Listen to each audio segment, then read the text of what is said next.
Broadcast is now starting. All attendees are in listen-only mode.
Good afternoon, everyone.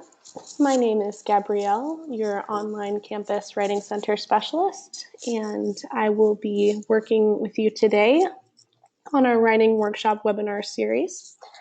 Today, we will review the building blocks for better writing. If you're new to the system, there are two ways that you can participate during our workshop. You can use the audio function by raising your hand to let me know that you need to contribute to our workshop, and I will be able to unmute you as a participant. I'll leave you muted for now in case that's your preferred method for participation. You can also use the chat function at the bottom of the toolbar. So if you scroll down through your options, you should be able to chat with either just me as your presenter or with all of the attendees. This will come in handy when we work through a few of our interactive slides that will ask you a few questions to work through some of the information that we'll be discussing. So I will ask that when we do get to those slides, that we either use the audio function or the chat function to discuss the examples and exercises. If you have any issue with the technology, feel free to send me a message on the chat function and I'll try to help you work through it. And I am a little under the weather today, so if my voice starts to crack or go out a bit, or the audio is not really supportable, please do let me know and I'll try to make the adjustments that I can. Okay, so getting started. Today we're going to take a little look at sentence structure, the grammar building blocks, and punctuation. These are three of the critical errors that we most frequently experience writing errors within, or sections we experience writing errors within. So we'll review some of the common rules that can help us to avoid those errors in our writing. To start with, let's look at the building blocks. Frequently, this is where our writing begins to show signs of errors because we've misused one of the blocks in creating a sentence. So to fix this, we're going to look at parts of speech, parts of a sentence, and parts of a paragraph to make sure we understand how they all work together. This may seem a little bit basic, but reviewing the parts of speech can help us to identify where something has gone wrong in a total phrase within our sentence. So if you'll bear with me, we'll review these to begin with. A noun is a person, a place, or a thing that is often but not always preceded by an article such as a or the. These are capitalized when they are proper or specific nouns such as names, like the American Psychological Association or the Chicago School for Professional Psychology. A verb expresses an action or a state of being. So a state of being would be something like, I am here. And it has to agree with its subject and number. This is a frequent grammar error location, where we might have a singular subject, but a plural verb. So we want to make sure, because this is the grammatical rule, that we make our verb and our nouns match in their number. Prepositions precede nouns or pronouns to modify or describe the relationship between the nouns and the verbs in a sentence. So a little rhyme for this is prepositions show position. Conjunctions are the words that join phrases, words, and clauses together and explain their relationship. These are commonly the fanboys, for, and, nor, but, or, yet, or so. Pronouns are words used in place of nouns. They usually refer to the noun that's nearest to them. This is important to note because when we use too many pronouns within the same sentence, our reader can frequently become confused what the pronoun refers to. So this meaning error can easily be avoided by making sure we're alternating between our usage of noun and pronouns. Adverbs describe or modify verbs, adjectives, or another adverb by answering questions like when, why, how, and in what way a verb has happened. Adjectives describe or modify nouns or pronouns by answering questions about the noun like which one, what kind, or how many. And finally, interjections, which are not that common in academic writing, but sometimes appear if we have dialogue, especially from a case study, are words used to show emotion, often with surprise or a quick reaction such as, oh, or wow. We then use those building blocks within the building blocks of a sentence. So here are the pieces that every sentence must have in order to be considered a grammatical sentence. First, we must have a subject. This is the noun or nouns performing the action or the verb. In this case, the researcher. Following, we have the predicate, which begins with the verb and may include these other pieces, but also might not. I am speaking is a perfectly grammatical sentence with just the noun and the verb. But following the subject, we will have that verb, in this case, gave. Following, we often have direct objects. This is the part of the sentence that receives the action of the verb and answers the question, what? So the researcher gave what? The survey. Then we can include, optionally, an indirect object. This receives the direct object or is to whom or what the direct object is, in fact, directed. In this case, I gave the survey to the client. Finally, we can include modifiers. These are parts of speech or phrases which describe the parts of the sentence in the way adjectives describe nouns.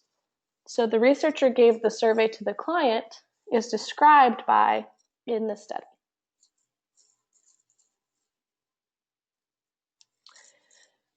Our paragraphs are comprised of complete grammatical sentences, so it's important to look at the sentence structure within our paragraphs. A sentence is a complete idea made up of at least one independent clause and or subordinating clauses. What makes a clause independent is that it is a string of words with a subject-verb unit that can stand on its own. So the client feels better is a complete idea. However, when he goes to therapy is not a complete idea because when indicates that there is other information that the reader needs to know in order to understand what happens when the client goes to therapy. Thus, when he goes to therapy is a dependent clause because it cannot stand on its own and is dependent upon the independent clause. The client feels better. In the second example, we see the same thing. Reading literature is helpful. This is a complete idea. It could stand on its own and is therefore an independent clause. However, especially when designating a study, indicates that it cannot stand on its own because of the use of especially. This tells the reader that there's more information that they don't know that they need to understand the entire meaning. And finally, grammar is a puzzle, but it can be solved. The but indicates that it can be solved is not the complete problem in its own. And so it is a dependent clause that cannot stand alone. So our checklist, what makes a clause independent? It contains a subject-verb unit.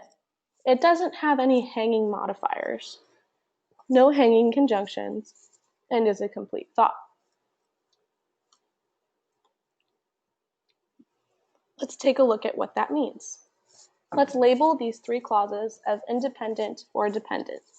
Here's our opportunity to either use raised hand to use audio or to go ahead and chat your answers on the side.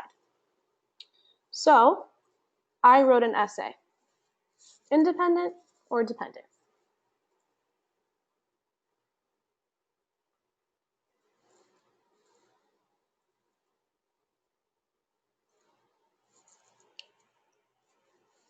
Any takers?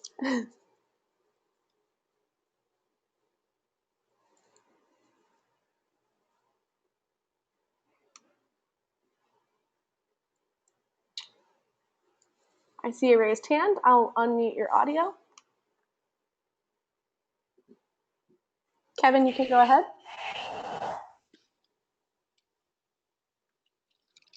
Kevin, can you hear me?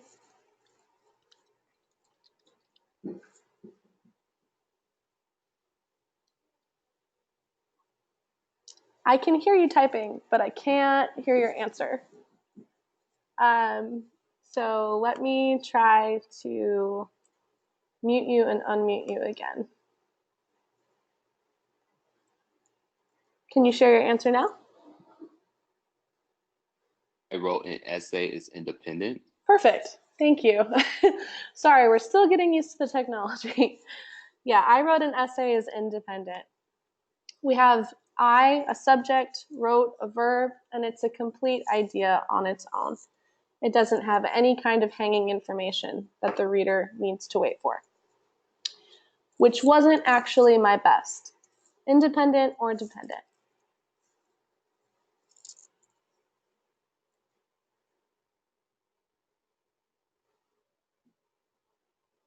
Yeah, James, it's dependent.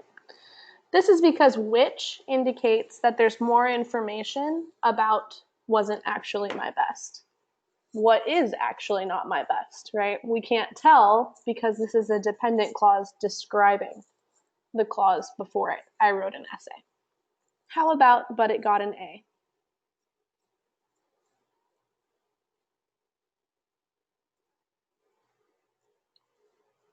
Kevin, let me have your audio again. Okay, you're good to go. Dependent. Yeah, it is also dependent. So in this case, but is what makes this clause dependent. but indicates that there are two sides to this clause, and we only have the one side. It got an A. I'm missing the other half of this sentence for the full meaning. So altogether, I wrote an essay, which wasn't actually my best, but it got an A, is a complete sentence because my dependent clauses are following an independent clause that can hold them. So we'll take a look at that here. Oops. There we go. So this is a good example of what I was meaning by saying hanging modifier and hanging conjunction. The clause beginning with which has a hanging modifier, which introduces a modifying phrase discussing something else in the sentence. But is a hanging conjunction. It indicates that the conjunction, which has to join two things, only has one of its two things here, making it hanging. Moving forward, it's a good thing to know because we usually have pretty in-depth topics that we're discussing in academic writing that we can move things around in the sentence so that we don't start to sound so similar over and over again. So while the natural order for the sentence is subject, verb, direct object, indirect object, and dependent clauses, I can move my dependent clauses to the beginning of the sentence, which is called transposing. Now, if I do this because my reader is expecting that a subject be the first thing in a sentence, I need to indicate that that information is not, in fact, the subject in my sentence by using a comma. This is why you see that comma after introductory elements so frequently. Its grammatical purpose is to indicate to the reader that the main idea of the sentence is still coming and that this is just essentially extra information that they might find interesting. So a good example of this, I explained the grammar to the student at the classroom. If I want to move my dependent clause, at the classroom, I explained the grammar to the student. I'll place that comma you can see in yellow after classroom before my subject. A second example, I explained the grammar to the student because it was important. So I can move the whole dependent phrase together. Because it was important, I explained the grammar to the student. Next, we'll take a look at building errors. So what errors can arise if we put these building blocks in the wrong places within our sentences? We'll look at types of sentence structure errors, including the most popular ones, fragments, fused sentences, and comma splices. And we'll look at how to fix those errors using the building blocks that we reviewed. So to begin with, fragments. Fragments are not complete ideas. They're often those dependent clauses that we were looking at standing by themselves. Sometimes they're a phrase lacking a subject or a verb. So an example would be because he was upset. This is a common error to put because in front of an independent clause, he was upset, and leave it as a sentence on its own. However, it's an error because of that because. That indicates that there's more information, such as in the correction, because he was upset, he left the room. So fragments are a grammar error because they do not provide your reader with the full information that they need. To fix this, we want to be using subordinating conjunctions with dependent clauses. So a little acronym for that is WISPA. Those are when, if, since, because, and although. If we join dependent clauses to independent clauses using one of these conjunctions, we can solve our grammatical error of fragments. In its natural order, we'll have our independent clause, I went swimming, plus our dependent clause, because it was hot, following the independent clause in natural order. If I want to vary my writing style and move my dependent clause to the front with transposed order, I'll have because it was hot, comma, I went swimming. So here, I moved something to the front that's not the subject, and I'm going to indicate that to my reader by setting it off with the comma. Here's our next interactive exercise. Here's an example of student writing that we've seen with the Writing Center. The counselor has been able to create initial therapeutic rapport because Susan reports more details of her life. This has helped the counselor make the following conclusions. Can you spot the fragments? James. I'm going to unmute your audio. Okay, you can go ahead. Yes, because Susan reports more details of her life. Correct. Why is this the fragment? Let's see. Is it because? Yeah, it's because. So the because here indicates that Susan reports more details of her life is related to something else within this paragraph. However, I've placed it as its own sentence, which makes it a grammatical error because I've constrained this meaning for my reader. So the biggest problem with this is actually because I don't know which sentence it goes with now because I've set it on its own. In order to fix it, I need to choose which sentence this dependent clause most relates to. So if I go back to my presentation, to fix it, I'm going to attach it to the first sentence. The counselor has been able to create initial therapeutic rapport because Susan reports more details of her life. This has helped the counselor make the following conclusions. What's important here is to notice that if I had attached it to the other sentence, it would change the meaning a little bit. And that's why we want to be so careful with fragments. We don't want to leave any kind of room for our reader to not understand our precise arguments in our writing. Returning to the next grammar error. Fused sentences. These are kinds of run-ons. So we've all heard of run-ons in our education as writers. These are large ideas where there are multiple independent clauses placed together without the correct ways to add them together. So they lack punctuation or they lack conjunctions. They lack additional information that explains to the reader how those clauses are related. Essentially, you could say, if we were making a correlation to mathematics, that we have an equation with no addition sign. So in the example, we weren't sure what to do, the teacher didn't make it clear. We have to correct this to either we weren't sure what to do, semicolon, the teacher didn't make it clear, or to add that fanboy but. We weren't sure what to do, but the teacher didn't make it clear. Again, we can see how there are different meanings created by the different ways to add these together, which is why these grammar errors are important to notice. But the teacher didn't make it clear has a very different meaning and connotation in a negative sense that the first sentence does not. So how to fix fused sentences? We want to be using comma fanboy. So as we're starting to see a theme emerging, commas are separating different elements of the sentence.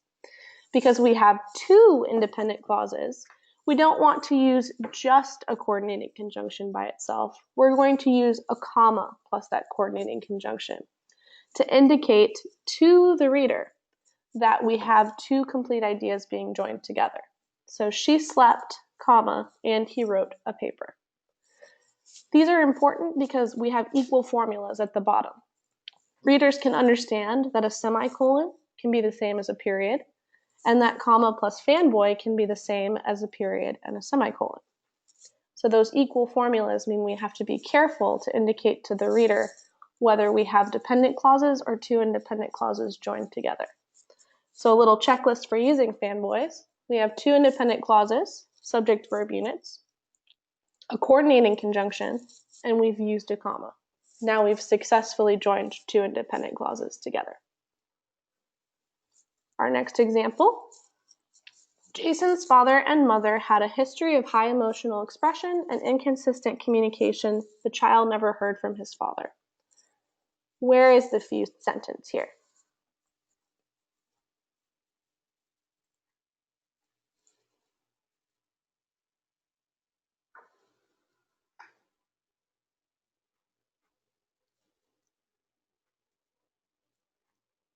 Okay, James, I think I see your hand raised still. Let me know if I'm wrong, though. You have audio? Oh, yes, sorry. I didn't mean to raise it. I was still looking at it. That's okay. Do you want to take a stab at it? Jason's father and mother had a history of.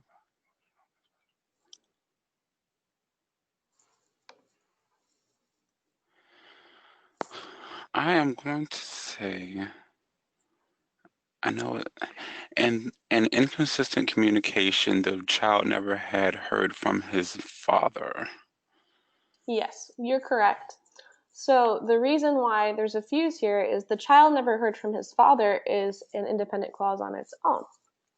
And it's following the end of the first independent clause. Jason's father and mother had a history of high emotional expression and inconsistent communication. So I've joined these two together without indicating their relationship, and because of the length of this run-on, possibly confused my reader as to what inconsistent communication I'm talking about. Is it Jason's father and mother's? Or does it relate to the child never hearing from his father? So, in order to fix this, in order to fix this, I'm going to use comma fanboy. In this case, and. Jason's father and mother had a history of high emotional expression and inconsistent communication, comma, and the child never heard from his father. So now I've indicated appropriately to my reader that while these two ideas are related in a general idea of my total discussion of this case study, inconsistent communication does not relate necessarily in a direct fashion to the child never heard from his father. So now I'm building my argument in a way that my reader can understand my ideas without connecting them in ways that I didn't mean for them to do so. Moving forward. Our last error that we'll look at, comma splices. These are also a kind of run-on. We again have multiple independent clauses, except now we have punctuation. We've separated multiple independent clauses with a comma. The reason this is incorrect is because we've not provided our reader with the relationship information between the independent clauses. Are they adding the same kind of idea? Are they contradicting each other? Does the reader need to put them in a juxtaposition with each other? We won't know if we just use a comma. So in the example, she was late to therapy, the therapist was not happy. I don't know the relationship between the two. I could guess, but we never want to leave our reader guessing. So to fix it, she was late to therapy, semicolon, therefore, comma, the therapist was not happy. So, looking at this, now I understand there's a causative relationship between the two. How to fix them? Because we're using academic writing largely, we don't always want to be using comma plus fanboys. We could insert one of the fanboys after the comma to solve that grammar error. However, we can indicate deeper relationships between our ideas if we use things called adverbial conjunctions. These are words like however, moreover, for example, and likewise. They provide a little bit more in-depth information about the relationship between the ideas, which can improve your overall argument. So our pattern is independent clause, we arrived early, semicolon, therefore, comma, we found a good place to sit. So here we can note that that semicolon, conjunction, and comma are an equal formula to a period or the comma plus fanboy. So independent clause, semicolon, adverbial conjunction, comma, independent clause. That comma comes after the adverbial conjunction because, like we looked at before, it is not the subject of that sentence. Because of that, I have to include that comma to indicate to the reader, hold on, it's still coming. An example of student writing to look at. Strong positive family support is related to positive child adjustment. It has been widely studied. Where is the comma splice here?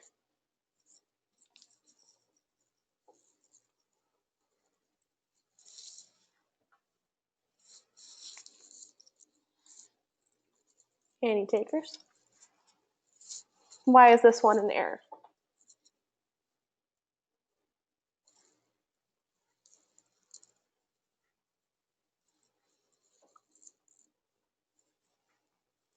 Well, if we have a comma splice, let's look for the comma, right?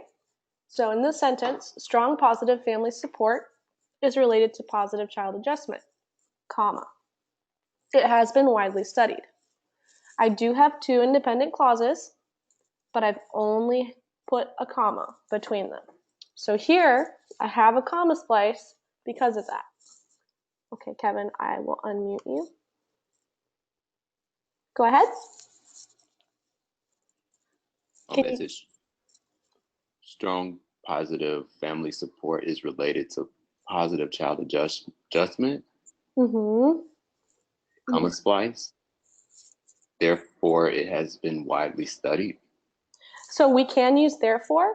What is missing in the pattern here in order to use therefore? How should we end the first clause to use therefore? I'm not sure. So reviewing our pattern, if we want to connect these ideas in that way, we'll put a semicolon to indicate that the first clause has ended, similar to putting a period down, right? So therefore is a great choice. I think actually if we move forward with my examples, it's one of my choices. Oh, not today. But you could use semicolon, therefore, comma. It has been widely studied. And yes, that would solve that problem. So here are two other ways that we could fix it. We could use comma and we could use comma so. Here we can see the importance of not putting comma splices in our writing with the relationship difference between the ideas created by different conjunctions. So if I use and, it creates a different meaning than if I used so. And implies that these are just two ideas that relate to each other, right? So strong positive family support is related to positive child adjustment. That's good. Another idea, it has been widely studied, related, but not necessarily a causative relationship. If I used so, it has been widely studied. Now I've indicated to the reader that I'm trying to explain that the reason it's been studied is because it's related to positive child adjustment. So comma splices are grammatical errors because they don't provide your reader with this kind of relational information that they need to fully understand your argument. Moving forward, we want to look at making meaning with punctuation. So we've looked at building blocks, and we've looked at sentences and how to use building blocks. Now we're going to look at how punctuation can support using those building blocks, particularly with commas and semicolons. We've looked at a few places that we should use a comma, but we also want to look at where we shouldn't use a comma and a semicolon. So the first item, we want to use commas between items in a list. In the first sentence, we evaluated the participants, comma, the researcher and the analyst. We have a grammar error because I've implied that the participants are the researcher and the analyst. By putting that comma there, I've created ambiguous meaning as to whether these are items in a list or whether I'm trying to explain who my participants are to the reader. So to solve this, I want to be sure that I've put that comma after researcher to indicate the three people that I have evaluated: the participants, the researcher, and the analyst. So a good general rule of thumb between items in a list, we want one less comma than the amount of items in a list. 3 items, 2 commas. 4 items, 3 commas, and so on and therefore. As we reviewed, we want to make sure that commas follow introductory dependent clauses, phrases, or elements. So because Kelly attended therapy, comma, she experienced less symptoms. In the beginning of the case, comma, the girl displayed signs of PTSD. Here I'm using commas to indicate to the reader that the beginning of the case is not my subject, it's just information that I want topicalized, maybe to catch the reader's interest. The comma lets them know, hey, the subject, the girl, is still coming. We also use commas before direct quotations or speaking to the reader. The theme that's been emerging here is that commas separate the sections of the sentence, right? So we use commas before quotes to indicate that there's a separate section coming. He said, comma, the class is almost over.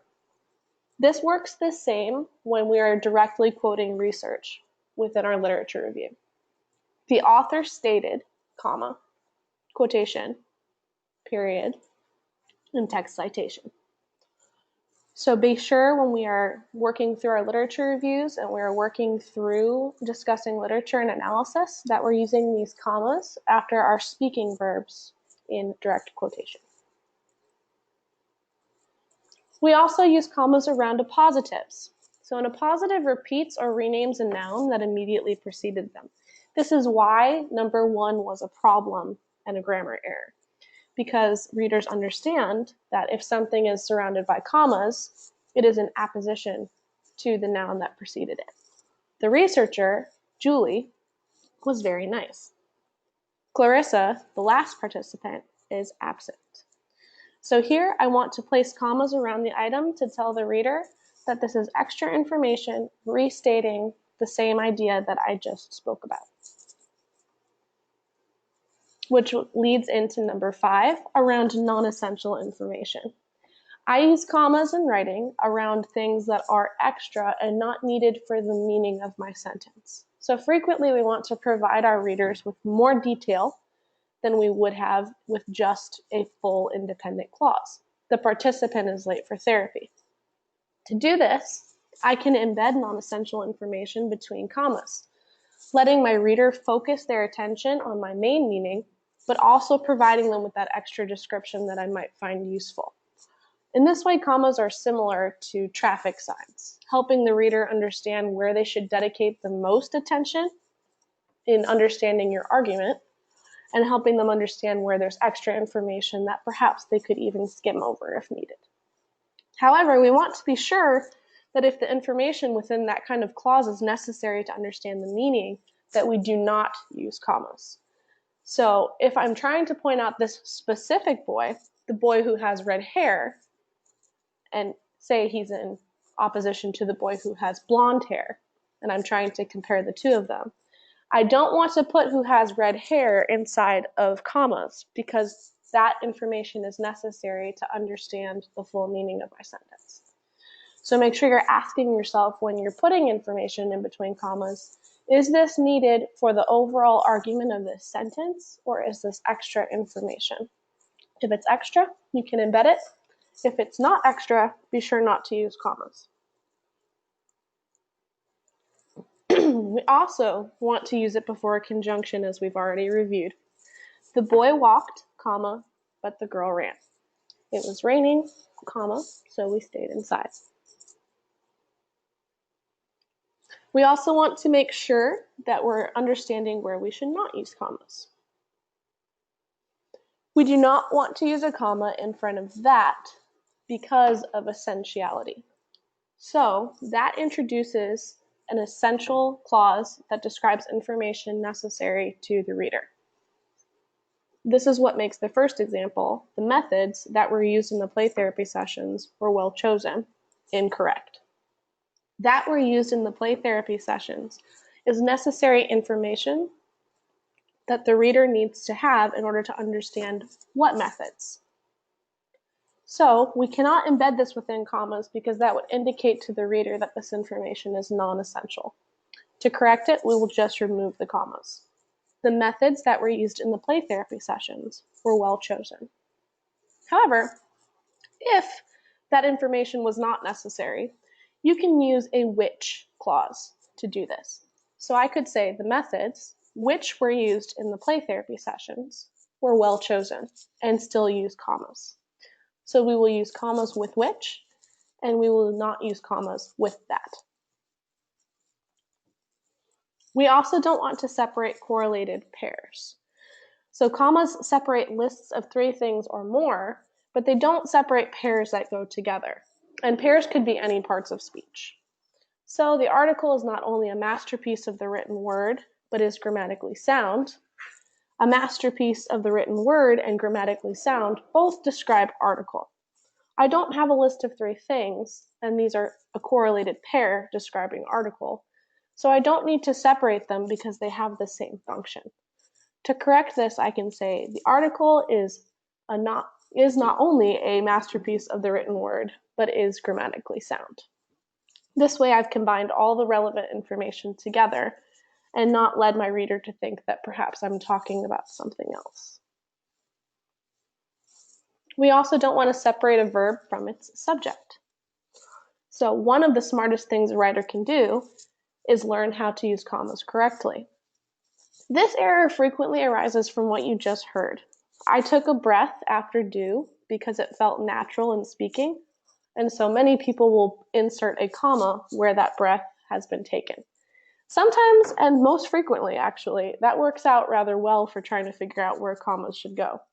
However, we all have different speaking patterns and cadences, and so we can't use this as a general rule, otherwise things would be very inconsistent in terms of where commas should go.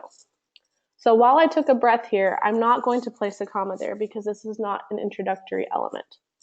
One of the smartest things a writer can do is the subject of my sentence, meaning that I cannot separate it from its verb is. So I'll remove that comma in correcting this error. We also don't want to separate verbs that share the same subject.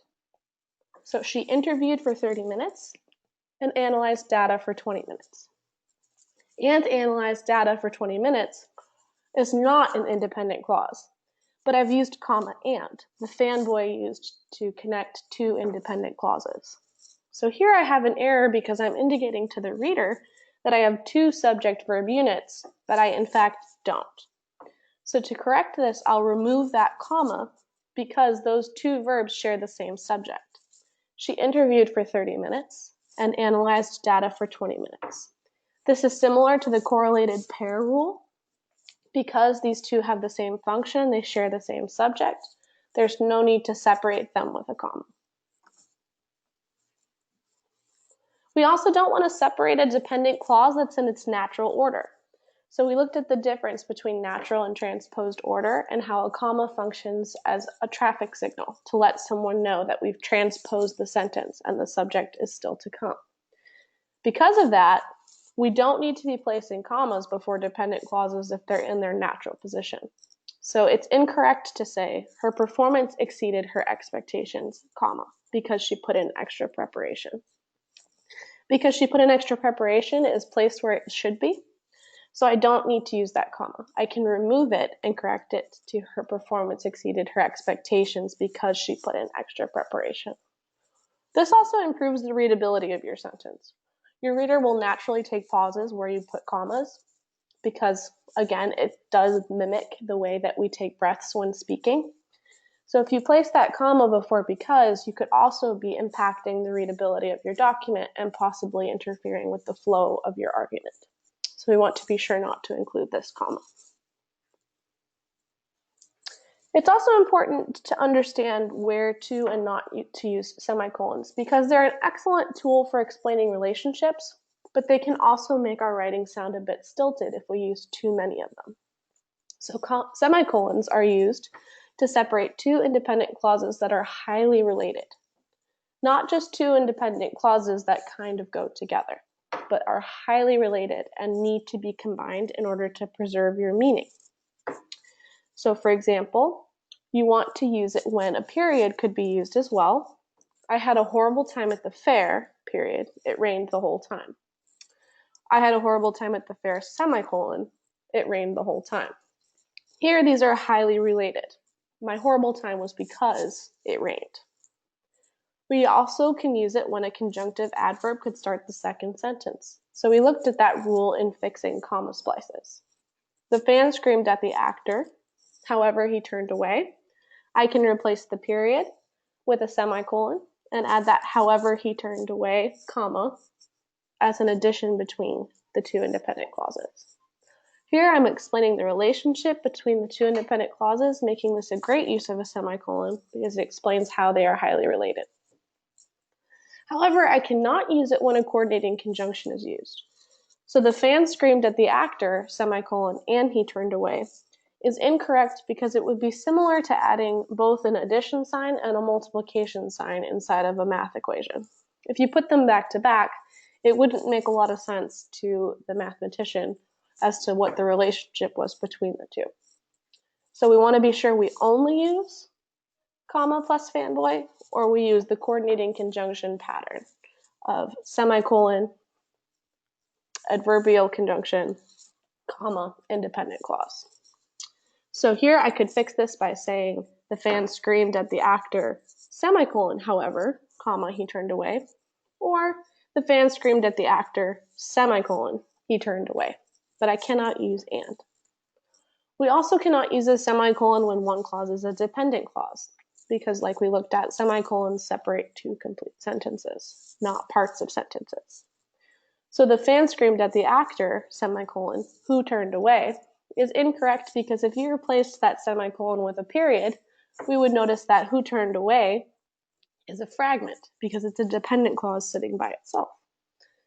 So here I can fix this by replacing who with he, or I could just remove it altogether and say the fan screamed at the actor who turned away. So a little checklist to finish the semicolon procedure. You can only use it when a period could be used, you have two complete sentences, and there is a very strong relationship, often causative, between ideas. As a general rule, we try not to use too many within the same sentence because it is similar to using a period. There is a stop implied to your reader when they read through your document. So about, maybe one semicolon usage per paragraph, maybe two, is a good way to vary your sentence structure. So, in review, this is what we want to focus on in terms of our writing. We want to be sure our fragments are not standing alone within the sentence, because he wrote a paper which wasn't actually his best is a complete idea, while which wasn't actually his best will confuse the reader as to what which refers to. We want to be sure that we are not just putting two independent clauses together without explaining the relationship so that our reader does not connect the dots in their own way, possibly different from our argument, leading to a loss of argument. And we want to be sure we don't just use a comma between those independent clauses for the same reason. If your reader has to guess what the relationship is between your ideas, then we're losing valuable time where we could craft our argument and convince the reader to believe in us. I know this was a lot of information. We have recorded this webinar, so if you need to refer to it at any time, it will be posted on our website. If you have any questions, though, this is a great time to ask them. You could use the raise hand function or the chat function, or you could submit your questions via email at onlinewritingcenter@thechicagoschool.edu. Any questions?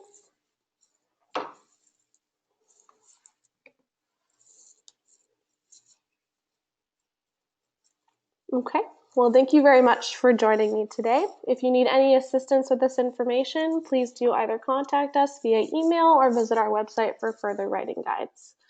Have a great day.